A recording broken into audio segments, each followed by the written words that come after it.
खाना बन गया है, सब लोग आ जाओ। भाभी क्या बनाया है आज खाने में? दाल वाली खिचड़ी। क्या आज भी आपने दाल वाली खिचड़ी बनाई है? भाभी मैं रोज रोज दाल वाली खिचड़ी खाकर थक चुका हूँ, कभी तो कुछ और बना लिया करो। जतिन, ये क्या तमीज है भाभी से बात करने की? छोड़िए, बच्चा है अभी। भैया मैंने भाभी से ऐसा बोला ही क्या है जो आप मुझ पर गुस्सा कर रहे हो? क्या रोज रोज एक ही खाना खाकर आपका मन नहीं भरता? जतिन बेटा, तू जानता है ना कि हम किस तरह से जी रहे हैं, हमारी जिंदगी कैसी है। हम दूसरे लोगों की तरह नहीं है जो हर दिन तरह तरह के पकवान बनाकर खा सके।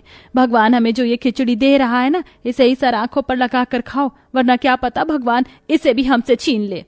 चिंता है तो छीन ले, लेकिन ऐसा खाना रोज रोज खाने से अच्छा है कि मैं भूखा मर जाऊं। इतना कहकर जतिन बिना खाना खाई ही बाहर चला जाता है। जतिन को भूखा देख घर में किसी का भी खाना खाने का मन नहीं करता। पूरा परिवार एक छोटे से कस्बे में रहता था, जिसके चलते वहां कोई ज्यादा काम नहीं होता था। अरविंद अपने घर का गुजारा चलाने के लिए एक छोटी सी फैक्ट्री में मजदूरी का काम करता था, जहां दिन के उसके मुश्किल से 100 रुपए मिल पाते थे और उसी में ही उसे अपने पूरे परिवार का पेट भरना होता था। चाउमीन, गर्मा गर्म मसालेदार चाउमीन ले लो, 10 रुपए प्लेट, 10 रुपए प्लेट, चाउमीन ले लो, चाउमीन। चाउमीन वाले की आवाज सुनकर महिमा अपने घर के दरवाजे पर जाकर खड़ी हो जाती है और देखती है कि कैसे आसपास के सभी लोग चाउमीन लेकर खा रहे हैं, जिसे देख महिमा का भी अब चाउमीन खाने का मन होता है और वो अपनी माँ से पैसे मांगती है। महिमा मेरी बच्ची, अगर मेरे पास 10 रुपए होते तो क्या मैं तुझे नहीं देती? हम इतने गरीब क्यों हैं माँ? हम हर वक्त खाने के लिए तरसते हैं कि हमारी किस्मत में कभी अच्छा खाना नहीं लिखा है। मुझे तो लगता है वो दिन दूर नहीं जिस दिन हम सब लोग भूखे प्यासे तड़प तड़प के मर जाएंगे। महिमा की बात सुन जानकी और आशा की आंखों में आंसू आ जाते हैं और ऐसे ही कुछ दिन गुजर जाते हैं। जतिन रोज की तरह अपने गांव के दोस्तों के साथ गिल्ली डंडा खेल रहा होता है कि तभी उसे अचानक खाने की बहुत अच्छी खुशबू आती है। अरे वाह, ये तो बहुत बढ़िया खुशबू है, लगता है आसपास कुछ अच्छा बन रहा है। उस खुशबू का पीछा करते हुए जतिन एक शादी के टेंट हाउस तक पहुंच जाता है और देखता है कि वहां पर ढेर सारी बिरयानी बन रही है। बिरयानी को देख जतिन के मुंह में पानी आने लगता है और वो चुपके से बिरयानी चुरा लेता है। तभी गांव के कुछ लोग जतिन को देख लेते हैं। अरे तेरी इतनी हिम्मत कि तू चोरी कर रहा है? मुझे माफ कर दीजिए, भूख लग रही थी इसलिए बर्दाश्त नहीं हुई और मैंने ये थोड़ी सी बिरयानी ले ली। सभी गांव वाले जतिन और उसके परिवार को पंचायत में बुलाते हैं। चोरी की वजह से पंचायत का मुखिया पूरे गांव वालों को इस गरीब परिवार से सारे रिश्ते नाते खत्म करने का हुक्म देता है। साथ ही जिस फैक्ट्री में अरविंद काम करता था, उस फैक्ट्री का मालिक भी उसे काम से निकाल देता है और अब पूरा परिवार एक एक निवाले के लिए तरसता है। कब से खांस रहे हैं, थोड़ा सा पानी पी लीजिए। कब तक इस पानी को पी पी कर अपना पेट भरूंगा? खाने का एक दाना भी 3 दिनों से पेट में नहीं गया है। तुम सब भी भूखे हो, क्या करूं कुछ समझ नहीं आ रहा। आप सब मुझे माफ कर देना, यह सब मेरी वजह से हुआ है। नहीं जतिन, इसमें तुम्हारी कोई गलती नहीं है। भूख तो इंसान से कुछ भी करवा देती है, ये तो फिर भी बस खाने की मामूली चोरी थी। अपने परिवार की हालत देख आशा काफी ज्यादा परेशान होती है और उसे कुछ समझ नहीं आता कि वो किस तरह से अपने भूखे परिवार का पेट भरे। हर रोज की तरह आशा आंगन में बैठी होती है कि तभी उसे अपने आंगन में कुछ मेहंदी के पौधे दिखाई देते हैं, जिसे देख मैं तो भूल ही गई थी कि कुछ महीने पहले मैंने मेहंदी के पौधे बोए थे। इसके पत्ते मेहंदी बनने लायक हो चुके हैं, क्यों ना मैं इससे मेहंदी बनाकर पास वाले शहर में ले जाकर बेचूं।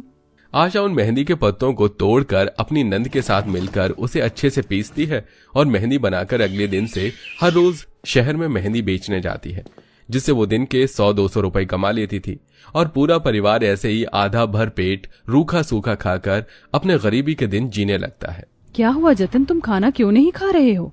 खा रहा हूं भाभी, बस यही सोच रहा था कि कब तक हम ऐसा खाना खाएंगे। क्या हमारी किस्मत में कभी अच्छा खाना खाना लिखा नहीं है भगवान ने? जतिन की बात सुन और उसकी आंखों से झलकते आंसू को देख आशा बड़ी मुश्किल से अपने आंसू को रोक पाती है, जिसके बाद अब हर रोज की तरह आशा मेहंदी बेचने के लिए शहर चली जाती है। सारी मेहंदी बेचकर आशा शाम में अपने घर लौट रही होती है कि तभी उसे बीच जंगल में एक बूढ़ी औरत दिखाई देती है, जिसके पास कई तरह के मिट्टी के बर्तन रखे होते हैं। इन बूढ़ी अम्मा को तो मैंने आज से पहले कभी नहीं देखा, और ये बीच जंगल में बैठकर इन मिट्टी के बर्तनों के साथ क्या कर रही हैं? आशा उस बूढ़ी औरत के पास जाती है और उससे बात करने लगती है। अम्मा, आप इन मिट्टी के बर्तनों के साथ इस बीच जंगल में क्या कर रही हैं? कुछ नहीं बेटा, बस इन्हें बेच रही हूँ। क्या तुम मुझसे बर्तन खरीदोगी? हर बर्तन सिर्फ 10 रुपए की है। तुम ना ये मिट्टी की हांडी ले लो, इसमें खाना बहुत ही स्वादिष्ट बनता है। वैसे हांडी की जरूरत तो थी मुझे, पुरानी वाली तो अब खाना बनाने के लायक ही नहीं बची। एक काम करिए, दे दीजिए मुझे। आशा उस मिट्टी की हांडी को लेकर बूढ़ी अम्मा को 10 रुपए दे देती है और वापस घर की तरफ बढ़ने लगती है। लेकिन तभी आशा जैसे ही पीछे मुड़कर देखती है तो उसे वो बूढ़ी औरत दूर दूर तक दिखाई नहीं देती। हे भगवान, ये क्या था? अभी तो ये बूढ़ी औरत यहीं थी, अचानक कैसे गायब हो गई? आशा जल्दी से उस मिट्टी की हांडी को लेकर घर आती है और ऐसे ही कुछ दिन गुजर जाते हैं और आज कई दिनों बाद आशा की काफी अच्छी कमाई होती है। एक काम करती हूँ, इससे बिरयानी बनाने का सामान लेकर आती हूँ। देवर जी का कब से बिरयानी खाने का मन कर रहा था, आज तो वो बिरयानी खाकर खुश हो जाएंगे। आशा बिरयानी बनाने का सारा सामान लेकर घर जाती है और बिरयानी की तैयारी करने लगती है। आज मैं बिरयानी इस मिट्टी की हांडी में बनाती हूँ।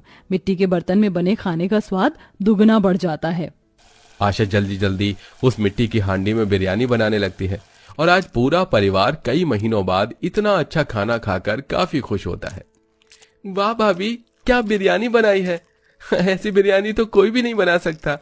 भाभी, मुझे भी ऐसा ही लगता है, आप तो सच में बहुत ज्यादा अच्छी बिरयानी बनाती हो। भाभी, एक प्लेट और दो ना बिरयानी। सभी को वो बिरयानी इतनी पसंद आती है कि सब 3-4 प्लेट खा जाते हैं, जिसके चलते अब सिर्फ एक ही प्लेट बिरयानी बचती है, लेकिन उसे भी महिमा खा जाती है। मेरे लिए तो बिरयानी बची ही नहीं, लेकिन कोई बात नहीं, मेरे परिवार ने खा लिया तो समझो मैंने भी खा लिया।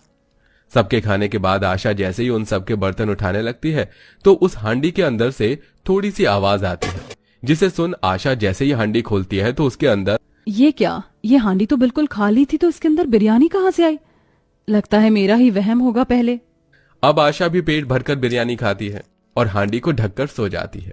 अगली सुबह जैसे ही आशा चूल्हे के पास चाय बनाने के लिए जाती है तो उस मिट्टी की हांडी को देखकर जैसे ही उसे खोलती है तो वो पूरी की पूरी बिरयानी से भरी होती है। ये क्या? ये मिट्टी की हांडी के अंदर फिर से बिरयानी कहाँ से आ गई? क्या हुआ भाभी, खुद से क्या बातें कर रही हो? महिमा के पूछने पर आशा उसे सारी बात बताती है, जिसे सुन अब दोनों नंद भाभी जैसे जैसे उस हांडी में से बिरयानी निकालते हैं वैसे वैसे वो हांडी फिर से बिरयानी से भरने लगती है। ये सब क्या हो रहा है? इस हांडी में इतनी सारी बिरयानी वापस कहाँ से आ रही है? पूरे परिवार को कुछ समझ नहीं आ रहा होता। तभी उस हांडी में से आवाज आती है, मैं एक जादुई मिट्टी की हांडी हूँ। मुझ में जो भी कोई व्यक्ति एक बार खाने की कोई चीज बनाता है तो वो चीज जादुई हो जाती है और वो फिर कभी खत्म नहीं होती। ठीक उसी तरह जैसे ये बिरयानी अब कभी खत्म नहीं होगी, क्योंकि अब ये एक जादुई बिरयानी बन चुकी है। उस मिट्टी की हांडी की आवाज को सुनकर सारा परिवार काफी ज्यादा खुश होता है। आज तक जो बस सुना था कि भगवान इंसानों के रूप में आकर मदद करते हैं, लेकिन आज मैंने देख भी लिया। ना जाने वो बूढ़ी अम्मा कौन थी जो पल भर में मेरी जिंदगी भर की मदद करके चली गई। पूरा परिवार उस बूढ़ी अम्मा का शुक्रिया अदा करता है और अब सब बैठकर पेट भरकर बिरयानी खाते हैं। जिसके बाद अब आशा अपनी सास के साथ उस जादुई बिरयानी को लेकर शहर की तरफ जाती है और वहां पर उसे बेचती है। जादुई बिरयानी होने की वजह से शहर के लोगों को भी बिरयानी काफी पसंद आती है। अरे मैं तो सोचता था कि सिर्फ बड़े बड़े होटल और शेफ की हाथ की बिरयानी अच्छी होती है लेकिन गांव के लोग भी इतनी अच्छी बिरयानी बनाते हैं, ये मुझे आज पता चला। जादुई बिरयानी होने की वजह से हर कोई उनकी बिरयानी का दीवाना हो रहा था, जिसके चलते उनकी आमदनी बढ़ती जा रही थी। ऐसे ही समय गुजरता है। आशा हर रोज की तरह बिरयानी बेच रही होती है। तभी वो देखती है कि उसकी बिरयानी के ठेले के पास में ही लगा दूसरा ठेला कैसे एक गरीब बच्ची को अपने ठेले से दूर भगा रहा है, जिसे देख आशा उसके पास जाती है। क्या हुआ बेटा, तुम रो क्यों रही हो? बहुत जोरों की भूख लगी है, 2 दिन से कुछ भी नहीं खाया है। इन अंकल से खाना मांगा तो उन्होंने मुझे डांट कर भगा दिया। तुम्हें भूख लग रही है, मैं तुम्हें खाना खिलाती हूँ। आशा उस बच्ची को अपने हाथों से अपनी जादुई बिरयानी खिलाती है, जिसे खाकर वो बच्ची काफी खुश हो जाती है और अब आशा को अपने परिवार के साथ मिलकर हर गरीब और मजदूर लोगों को मुफ्त में अपनी जादुई बिरयानी खिलाती है। ऐसे ही समय गुजरता है और अपने अच्छे काम और मेहनत की वजह से आज पूरा परिवार एक बड़े से घर में रहता है। साथ ही उनकी जादुई बिरयानी का अब एक काफी बड़ा रेस्टोरेंट होता है और अब पूरे परिवार हंसी खुशी एक अच्छी जिंदगी जीता है।